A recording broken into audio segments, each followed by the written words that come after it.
ನೋಡಿ ವೀಕ್ಷಕರೇ, 22ನೇ ತಾರೀಕು ಜನವರಿ ಸೋಮವಾರದಂದು ಅಯೋಧ್ಯೆಯಲ್ಲಿ ಶ್ರೀರಾಮನನ್ನು ರಾಮಲಲ್ಲ ಬರ್ತಾ ಇದ್ದಾರೆ. ಅಂದರೆ ಅವತ್ತು ಸ್ಥಾಪನೆ ಮಾಡ್ತಾ ಇದ್ದಾರೆ ಅಯೋಧ್ಯೆಯಲ್ಲಿ.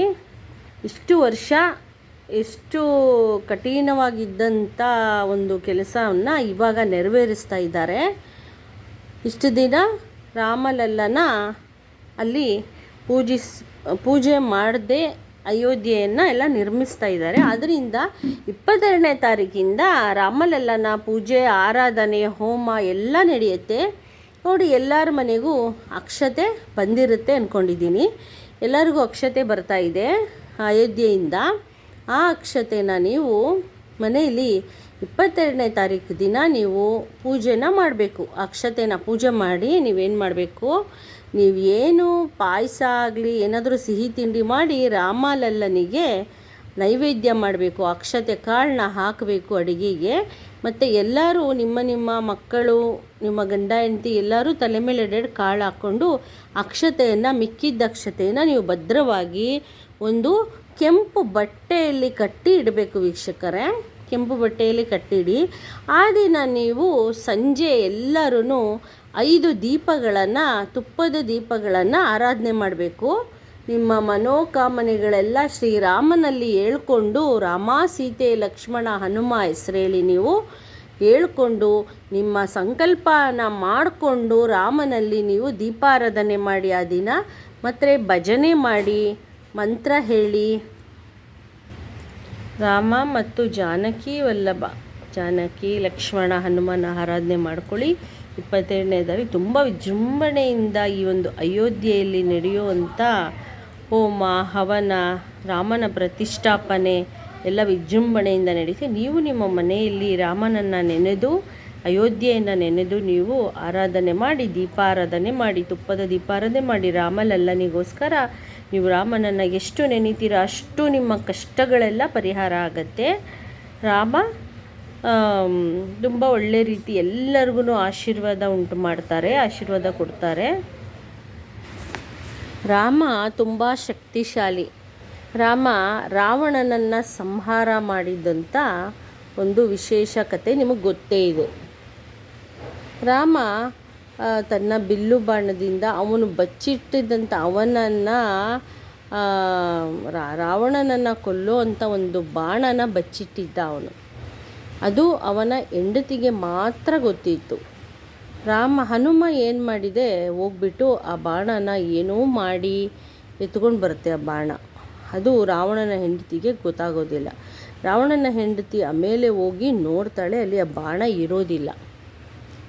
ಬಾಣ ಅಂದರೆ ತನ್ನ ಸಾವನ್ನೇ ಬಚ್ಚಿ ಇಟ್ಟಿರ್ತಾನೆ. ಬಾಣದಿಂದ, ಯಾವ ಬಾಣದಿಂದ ತನ್ನ ಸಾವಾಗತ್ತೆ ಅಂತ ಅವನು ಗೊತ್ತಿರುತ್ತೆ. ಆವಾಗ ರಾಮನಿಗೆ ಗೊತ್ತಿರೋದಿಲ್ಲ, ಆ ಬಾಣ ನನ್ನ ಹತ್ರ ರಾಮ ತಗ್ಲಾಕೊಂಡಿರೋ ಅಂಥ ಒಂದು ಇದಕ್ಕೆ ಬಾಣ ಇಟ್ಕೊಂಡಿರೋ ಅಂಥ ಹಿಂದೆಗಡೆ ಕಟ್ಕೊಂಡಿರುತ್ತಲ್ಲ ಬಾಣ ಎಲ್ಲ, ಅಲ್ಲಿ ಹನುಮನೇ ರಾಮನಿಗೆ ಗೊತ್ತಿಲ್ಲದಾಗೆ ತಂದು ಇಟ್ಟಿರುತ್ತೆ. ಅಂದರೆ ಅದು ಮೋಸದಿಂದ ಸಾಯಿಸಿರೋದಿಲ್ಲ. ಒಂದೊಂದೇ ಎತ್ಕೊಂಡು ಬಾಣ ತಗೊಂಡು ರಾವಣನಿಗೆ ಸಂಹಾರ ಮಾಡೋದಕ್ಕೋಸ್ಕರ ಹೊಡಿತಾ ಇರುತ್ತೆ. ರಾವಣನ ಮೃತ್ಯುವಿನ ಬಾಣ ತನ್ನ ಒಂದು ಬ್ಯಾಕ್ ಸೈಡ್ ಪಾಕೆಟಲ್ಲಿ ಇರುತ್ತೆ. ಅವಾಗ ರಾಮ ಅದನ್ನು ತಗೊಂಡು ಹೊಡೆದಾಗ ರಾವಣ ಪ್ರಾಣ ಬಿಡ್ತಾನೆ. ಅಂಥ ದಶ ತಲೆಯನ್ನು ಹೊಂದಿರುವಂಥ ರಾಮನಿಗೆ ದಶರಥ ನಂದನ ಸಂಹಾರ ಮಾಡ್ತಾನೆ. ಅದೇ ನೀವು ದಶರಥ ನಂದನ ರಾಮ್ ರಾಮ್ ರಾಮ್ ದಶಮುಖ ಮರ್ದನ ರಾಮ್ ರಾಮ್ ರಾಮ್ ಅಂತ ನೀವು ಕೇಳಿರ್ಬೋದು. ಅದರಿಂದ ರಾಮ ಅಂದ್ರೇ ಭಯ ಹುಟ್ಟಿಸುತ್ತೆ. ಅಂದರೆ ರಾಕ್ಷಸಿಗಳಿಗೆ ರಾಮ ಅಂದರೆ ಸಾಕು, ಅಷ್ಟು ಭಯ. ಅಂದರೆ ರಾಮನ ನೆನೆಯೋದ್ರಿಂದ ನಿಮಗೆ ಯಾರೇ ಶತ್ರುಗಳಿರಲಿ, ಯಾರು ಏನೇ ನಿಮಗೆ ಮಾಟ ಮಂತ್ರ ಏನೇ ಮಾಡಿರಲಿ, ನೀವು ರಾಮನನ್ನು ನೆನೆದ್ರೆ ಸಾಕು, ಎಲ್ಲ ಕಷ್ಟಗಳೆಲ್ಲ ನಿಮಗೆ ತೀರುತ್ತೆ, ಕಷ್ಟಗಳೆಲ್ಲ ಹೊರಟೋಗುತ್ತೆ. ಅದರಿಂದ ನೀವು ರಾಮನ ಒಂದು ಮಂತ್ರ ಹೇಳಿ. ಮತ್ತು ನಾನು ಹಿಂದಿನ ವಿಡಿಯೋಲಿ ಹೇಳಿದ್ದೀನಿ, ಶ್ರೀರಾಮ ರಾಮ ರಮೇತಿ ರಾಮೆ ರಾಮೆ ಮನೋರಮೆ ಸಹಸ್ರನಾಮ ತತ್ತುಲ್ಯಂ ರಾಮನಾಮ ವರಾನನೆ. ಶ್ರೀರಾಮ ರಾಮ ರಮೇತಿ ರಾಮೆ ರಾಮೇ ಮನೋರಮೆ. ಸಹಸ್ರನಾಮ ತತ್ತುಲ್ಯಂ ರಾಮನಾಮ ವರಾನನೆ.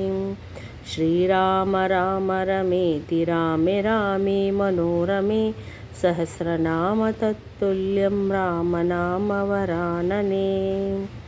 ಶ್ರೀರಾಮ.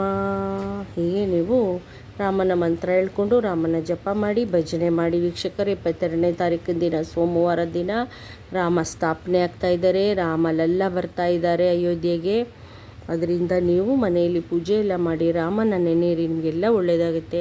ಇನ್ನೊಂದು ಮಂತ್ರ, ಶ್ರೀರಾಮ್ ಜೈ ರಾಮ್ ಜೈ ಜೈ ರಾಮ್. ಶ್ರೀರಾಮ್ ಜೈ ರಾಮ್ ಜೈ ಜೈ ರಾಮ್. ಶ್ರೀರಾಮ್ ಜೈ ರಾಮ್ ಜೈ ಜೈ ರಾಮ್. ಶ್ರೀರಾಮ್ ಜೈ ರಾಮ್ ಜೈ ಜೈ ರಾಮ್. ಶ್ರೀರಾಮ್ ಜೈ ರಾಮ್ ಜೈ ಜೈ ರಾಮ್. ಶ್ರೀರಾಮ್ ಜೈ ರಾಮ್ ಜೈ ಜೈ ರಾಮ್.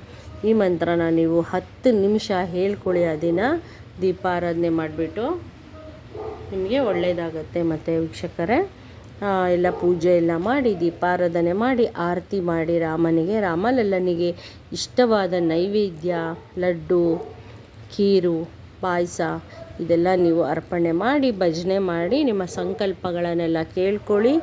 ಈ ವರ್ಷ ರಾಮ ಎಲ್ಲರೂ ಈ ವರ್ಷ ಬರೋದರಿಂದ 2024ಕ್ಕೆ ರಾಮ ನಿಮ್ಮೆಲ್ಲರ ಮನೆಗೂ ಬರ್ತಾ ಇದ್ದಾರೆ. ಎಲ್ಲ ಕಷ್ಟಗಳನ್ನೆಲ್ಲ ಪರಿಹರಿಸ್ತಾರೆ ವೀಕ್ಷಕರೇ. ನಿಮಗೆ, ನಿಮ್ಮ ಮಕ್ಕಳಿಗೆ ಎಲ್ಲರಿಗೂ ಒಳ್ಳೆಯದಾಗತ್ತೆ. ರಾಮನ ನೆನೆಯಿರಿ. ಆದರೆ ಒಂದು ಏನೇ ಮಾಡಿದ್ರೂ ನಮಗೆ ಧರ್ಮ ಇರಬೇಕು, ಕರ್ಮ ಇರಬಾರ್ದು. ಧರ್ಮವಾಗಿ ನಾವು ಮಾಡಬೇಕು. ಯಾರ್ದು ನಮಗೇನೂ ಬೇಡ, ನಮ್ಮದು ನಮಗೆ ಅನ್ನೋ ಥರ ಇರಬೇಕು. ಬೇರೆಯವ್ರಿಗೆ ಮೋಸ ಮಾಡಬಾರ್ದು, ಧರ್ಮದಿಂದ ಇರಬೇಕು. ಈ ರೀತಿ ಇರೋದರಿಂದ ನಿಮಗೆ ರಾಮನ ಆಶೀರ್ವಾದ ಸಿಗುತ್ತೆ.